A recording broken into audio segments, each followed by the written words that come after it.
Now, for more on the disaster in Japan and how it could affect the global economic recovery, we've assembled a Taking Stock think tank. My guests in Washington are Sheila Smith, Senior Fellow for Japan Studies at the Council on Foreign Relations, and also joining us via telephone is Professor Jeffrey Park. He's the director of the Yale Institute for Biospheric Studies. Jeffrey, can you give us a little bit of detail as to what does this aftershock mean, and does it mean we're going to see more of them? Yeah, we're going to continue to have aftershocks of maybe this size, or most of them will be much smaller. And it helps to recognize how much smaller this earthquake is compared to the one on March 11th.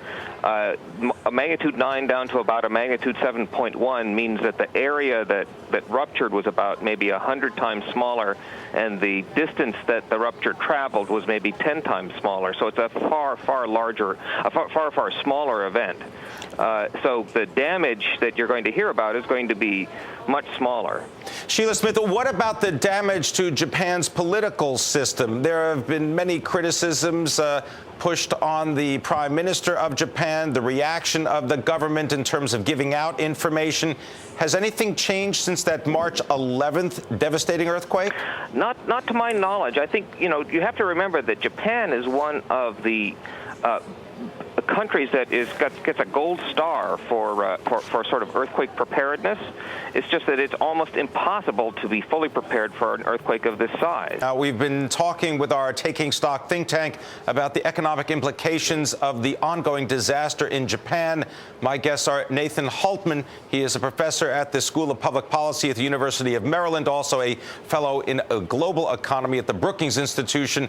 We have Sheila Smith, now senior fellow for Japan Studies at the Council on Foreign Relations, and via telephone, Professor Jeffrey Park, director of Yale's Institute for Biospheric Studies. Sheila Smith, can you speak a little bit about Japan's role in Asia right now? What has been the response of other Asian countries to the continuing disaster and disaster relief efforts in Japan? Well, it's interesting, Pimm. I think the first thing to note is how quickly Japan's Asian neighbors responded to the crisis.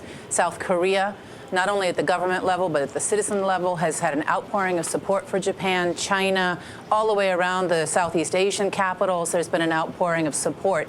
On the other hand, there's some deep concerns, and most of those revolve around the continuing crisis at the Fukushima Daiichi plant.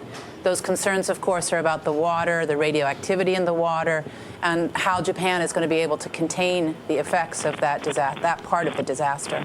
Nathan Hultman, come in on the topic of energy and also on climate change. It is perhaps somewhat ironic that we've got the Kyoto Accord having come from Japan. What do you think something like this is going to do to people's attention when it comes to these kinds of global events? Because these natural disasters happen, it's the response that seems to be key.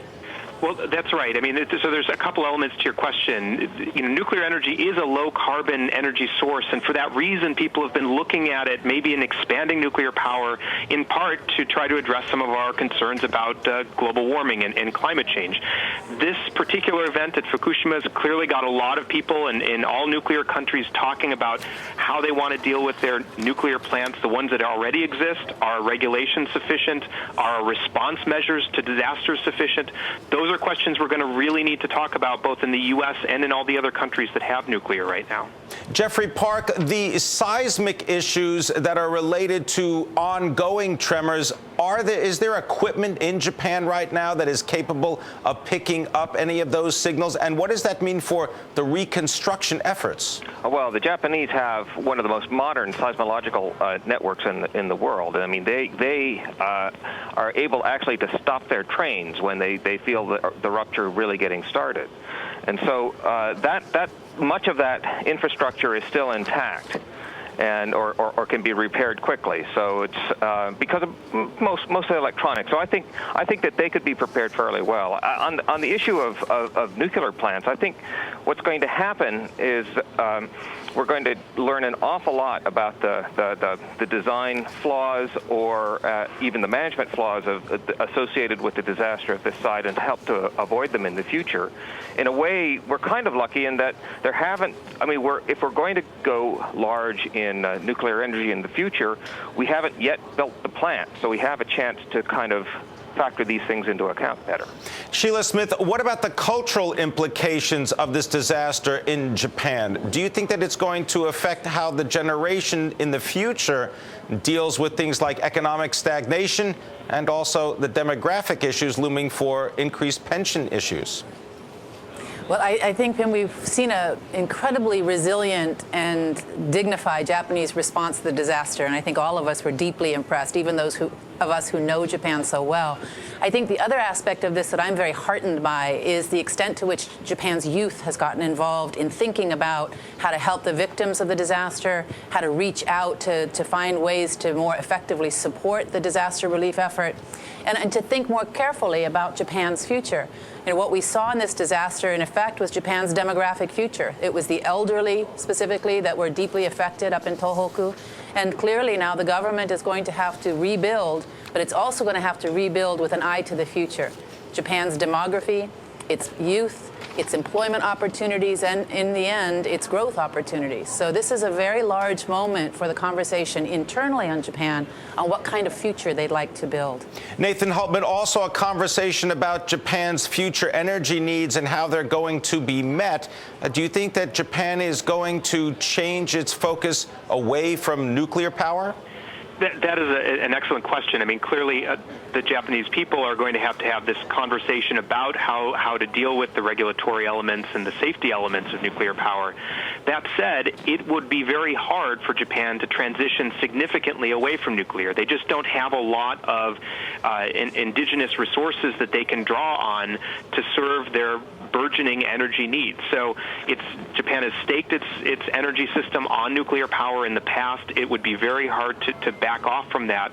So what I imagine that we'll see is some sort of redoubling of efforts on the regulatory front to make sure that everybody's confident that the safety of their plants is at the level that they want. And for any new nuclear build in Japan, that there would be sufficient kind of backup systems of the kind that really weren't in place for this particular disaster. Sheila Smith, the Japanese self-defense forces, they've come to the rescue in many cases, leading the rescue attempts.